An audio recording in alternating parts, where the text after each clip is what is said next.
वो स्टूडियो में स्पीच दी जा रही थी, यानी एक प्रोग्राम चल रहा था जिसमें इजराइल को पानी पी कर धमकाया जा रहा था, और उसी टाइम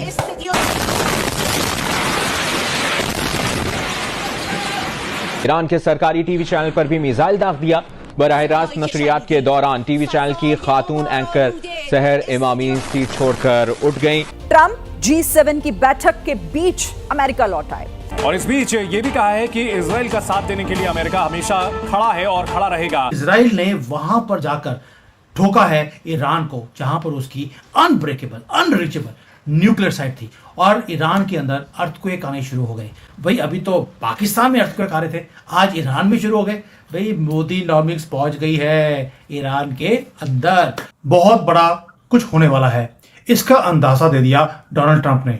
भाई G7 की मीटिंग चल रही है, और G7 की मीटिंग को छोड़कर अगर डोनाल्ड ट्रंप वापस आए हैं तो कुछ तो बड़ा होगा। अगर ईरान इजराइल का मुकाबला नहीं कर पाया और एक तरह से उसकी शिकस्त हुई, तो उसके बाद पाकिस्तान की बारी है, और पाकिस्तान के न्यूक्लियर एसेट्स जो हैं या न्यूक्लियर वेपन्स जो हैं उसके ऊपर इजराइल की नजर है, और वो चाहता है कि पाकिस्तान के पास वो ना रहे, नहीं कि हमारे न्यूक्लियर वेपन्स जो है इस वक्त खतरे में। अभी भी आखिरी मौका ईरान के पास है, अगर वो न्यूक्लियर डील कर लेता है तो बच सकता है। तो ईरान तो चाह रहा है कि कहीं ना कहीं बीच का रास्ता निकल आए, लेकिन डोनाल्ड ट्रंप कह रहे हैं कि मैं सीज फायर के लिए वापस नहीं जा रहा हूँ, कुछ बड़ा होने वाला है। ईरान को सरेंडर ऑफर कर रहा है करने के लिए, पर अमेरिका चाहेगा कि उसकी रीढ़ की हड्डी तोड़ने के बाद उसको सरेंडर किया जाए। जय हिंद दोस्तों, स्वागत है आपका वन शॉट इंडियन मीडिया पर। दोस्तों, ईरान के एक सरकारी मीडिया में से एक एंकर एंकरिंग करते हुए इजराइल को लाइव धमकी दे रहे थे कि इसी बीच इजराइल का एक मिसाइल उसके छत पर आकर गिरता है और पूरे न्यूज रूम में तबाही मच जाता है। दोस्तों, एक तरफ इजराइल ईरान के सरकारी न्यूज मीडिया एजेंसी को टारगेट करके उसके छत पर मिसाइल डाल रही है, वहीं पे दूसरी तरफ अमेरिका के राष्ट्रपति डोनाल्ड ट्रंप G7 समिट के लिए कनाडा गए हुए थे कि तभी वो अचानक इस समिट को कैंसिल करके अमेरिका आने का फैसला करते हैं। और जब उनसे इसका कारण पूछा गया तो बताते हैं कि इजराइल और ईरान के बीच चल रहे इस कॉन्फ्लिक्ट के दौरान हमें कुछ बड़ा फैसला लेना है। और वापस आते ही डोनाल्ड ट्रंप की तरफ से एक ट्वीट आता है जिसमें धमकी देते हुए साफ साफ बताया जाता है ईरान को कि ईरान अपने शहर तेहरान से अपने सिविलियन को वापस ले ले। आप सोच के देखो, डोनाल्ड ट्रंप और नेतन्याहू दोनों की लैंग्वेज बिल्कुल सेम है। दोनों बोल रहे हैं कि तेहरान को खाली कर दो। नेतन्याहू, उन्होंने जब याहू बोल दिया, यानी कि 2-4 बॉम्ब तो याहू बोलते ही गिरने वाले हैं, और तेहरान को उन्होंने बोला हम मिट्टी करेंगे।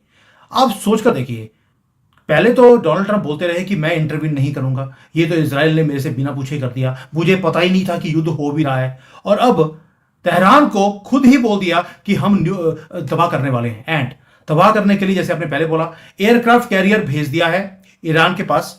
और दूसरा सबसे बड़ी जो चीज है ये है कि जो 30 यूएस के एयरफोर्स के टैंकर हैं, टैंकर ये वो होते हैं जो मिड एयर में आप रिफ्यूलिंग कर सकते हैं, वो सारे के सारे अमेरिका को छोड़कर यूरोप की तरफ जा रहे हैं, यानी कि मिडिल ईस्ट में जा रहे हैं। इसको बताता है कि कुछ बड़ा होने वाला है। आप देखिए, दोनों की लैंग्वेज सेम है। देखो, ईरान के टेंटिकल्स कहाँ है?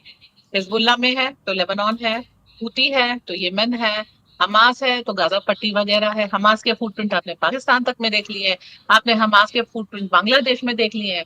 तो आपको ईरान को अगर कंट्रोल करना है, खुमैनी के टेंटिकल्स खत्म करने हैं, तो आपको लगभग पूरा मिडिल ईस्ट देखना होगा। हर जगह थोड़ा थोड़ा है। सीरिया में थोड़े से टेंटिकल है, ऐसा नहीं है कि सीरिया में जो HTS है उसमें जो है ईरान की कोई भूमिका नहीं है। ईरान भाई साहब हर जगह बैठे हैं। और इसमें देखिएगा, धीरे से साइप्रस भी आया। अभी तक हम ये कह रहे थे मोदी जी साइप्रस इस समय क्यों गए हैं? अगर तुर्की उछलेगा तो साइप्रस उसका बैकयार्ड है।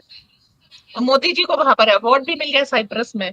सर, तो ईरान के खिलाफ क्या बड़ा होने वाला है? क्या इस युद्ध में अब सीधे सीधे अमेरिका कूदने वाला है? देखिए, ये दो चीजें हैं जो मेरा मानना है वो हो सकता है।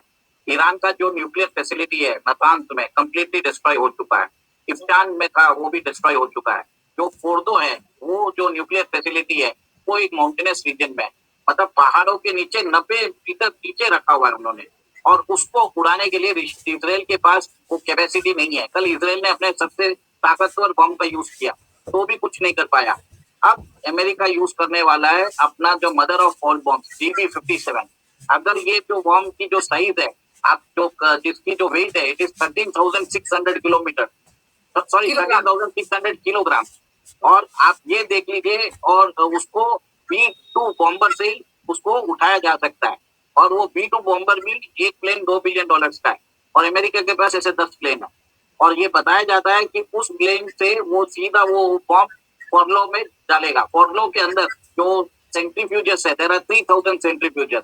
अगर उधर वो बॉम्ब जाके गिरता है तो ईरान का न्यूक्लियर प्रोग्राम कंप्लीटली खत्म हो जाएगा। मतलब आप सोचिए उनकी रीढ़ की हड्डी तोड़ देंगे। और इजराइल प्रिसीशन स्ट्राइक कर रहा है।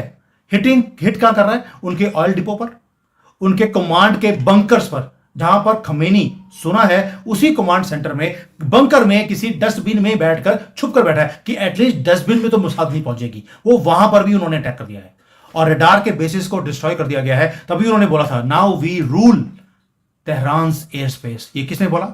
इजराइल 1500 किलोमीटर दूर बैठ के बोल रहा है we own Tehran airspace. सब खाली कर दो, हम तबाह करने वाले हैं। गाजा का बाजा बन गया, अब तेहरान की बारी है। सुना है पाकिस्तान का भी नंबर आने वाला है अगला।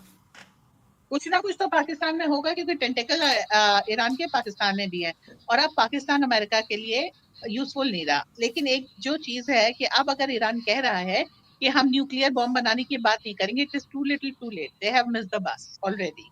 और यही चीज पाकिस्तान ने की है, टू लिटिल टू लेट। वैसे उनके यहाँ जो है आज भी 4 रिक्टर स्केल के भूकंप पाए जा रहे हैं, जो हम लोगों ने पहले बात की थी कि इनके जितने भी 175 और जो कोई भी न्यूक्लियर वॉर हेड्स हैं वो पाकिस्तान में ही डिस्ट्रॉय किए जाएंगे। सो वो चीज बदस्तूर जारी है। इनको एक ये हेल्प था, हमास से मिला था, जो ईरान का प्रॉक्सी है, उसको भी खत्म किया जाएगा। तो अल्टीमेटली क्या है, ईरान और पाकिस्तान दोनों जगह काफी सारा खात्मा होगा। आजकल यूएस जो फोकस कर रहा है वो बलोचिस्तान को एनरिच कर रहा है। तो आप समझिए, जैसे आप बलोचिस्तान को एनरिच करते हैं, पाकिस्तान के एंटी तो आप ऑटोमेटिकली हो जाते हैं। तो वही चीज यहाँ पे भी चलिए, पाकिस्तान अब खत्म होगा, days are numbered and days are over.